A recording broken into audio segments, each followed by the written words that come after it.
what's up guys, Tommy here with another airsoft video, and in today's video I will be doing a review of my Novritsch ssg-10, where I will go over everything from range and accuracy to build quality and customizability.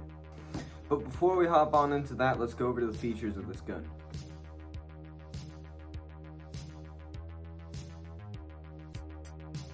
This is the ssg-10A1, which features a rubberized M700 style stock, which unlike the A2, is lightweight and maneuverable.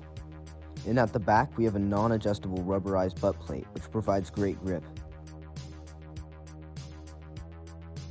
A lot of thought was put into this trigger unit, which you can tell just by shooting it. The trigger pull is short and smooth and perfect for any precision rifle. The trigger unit itself is simple and is made with CNC machined steel. The ssg-10 hop-up is a 20-click system which features a maple leaf hop-up bucking. And as you can see, it hops .46 BBs pretty well.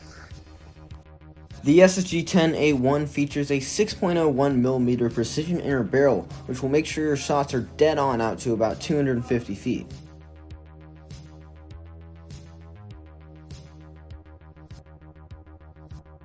The ssg-10's bolt is comprised of very high quality parts, which make the bolt pull very smooth. So now that I've finished up talking about the main features of this gun, I'm going to talk about some of the smaller things that are still significant, such as the fluted outer barrel and the Picatinny rail, which allows you to mount a scope. The two little nubs that allow you to mount a sling, the safety, and the black end cap. And finally, the overall sexiness of this gun.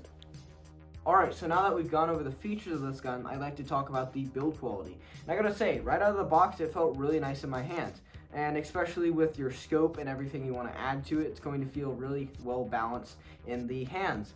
I sort of thought that this outer barrel was going to be sort of weak and would bend easy, but as you can see, I can hold my gun by this barrel, and it doesn't bend or creak or seem to have any give to it. The cylinder is very high quality, and just pretty much everything about this gun feels very nice. So I give it a thumbs up on build quality. So next up, I'd like to talk about range and accuracy. So we're gonna head outside and do some tests.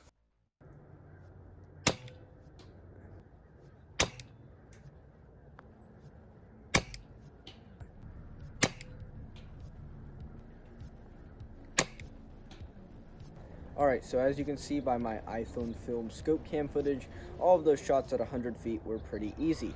So now we're going to move it on to a 200-foot target. I'm going to warn you, this scope cam's pretty bad because it turns out it's pretty hard to hold a rifle in one hand and hold your phone at the scope and try to shoot a target at 210 feet. Oh yeah, before we roll that clip, make sure to hit that like button and subscribe.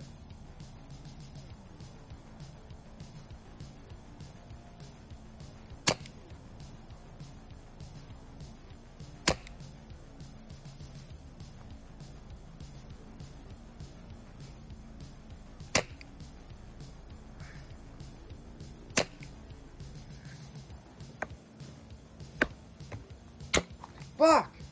Oh.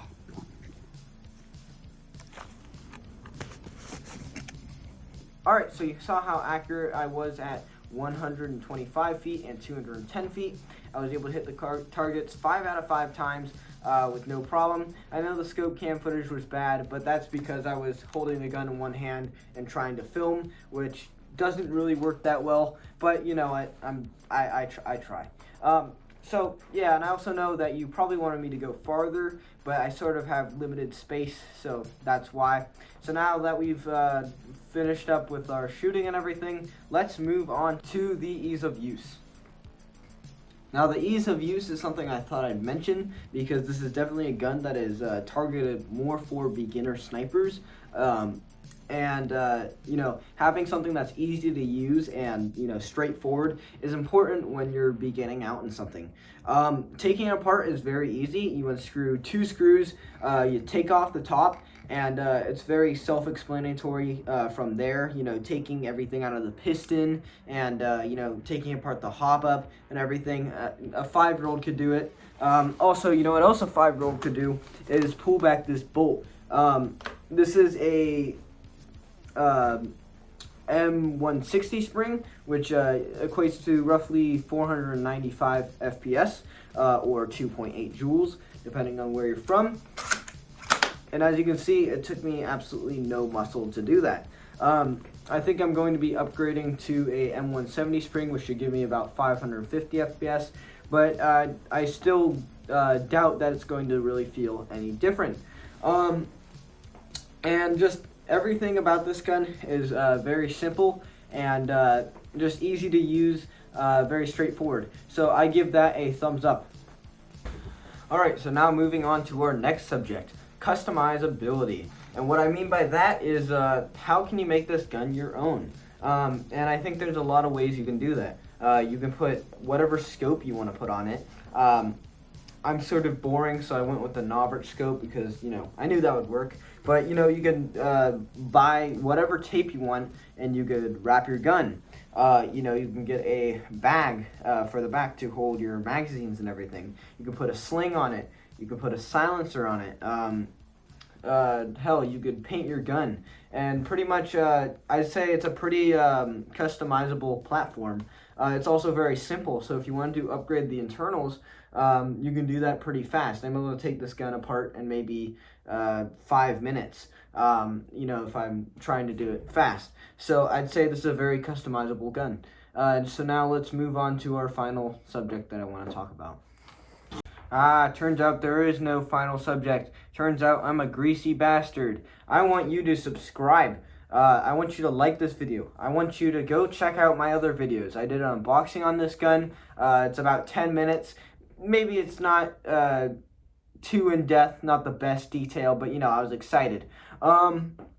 Yeah, I make plenty of new content, and say, hey, I blow up one day, you will be my 36th subscriber, and that will be your claim to fame. Hey, I was this guy's 36th subscriber.